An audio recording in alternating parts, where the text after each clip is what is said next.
ভালোই হয়েছে, তোমার লোকে আর কথা হয় না। কথা হইলে মায়া বাড়ত, প্রতিদিন নিয়ম কইরা রাত জেগা থাকন লাগতো।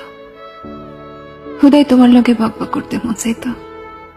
সারাদিনের আজেরা প্যাসেল গুলা তোমারে কইতে না পারলে অস্থির অস্থির লাগতো, ঘুমাইতে পারতাম না। তোমারও মাঝে মাঝে বিরক্ত লাগতো, শুধু আমারে কইতে পারতা না। তাই আমি ঠিকই কায়দা কইরা বুঝা নিতাম। দুজনের মাঝে তিক্ততা বাড়ত।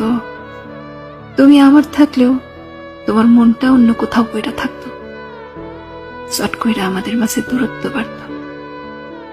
অভিনয় করতে করতে তুমিও তো হাঁপাই উঠতা, খারাপ লাগতো, তবু নিজেরে বুঝাইতে পারতা না। তার চেয়ে ভালোই হয়েছে, তোমার লোকে আর কথা হয়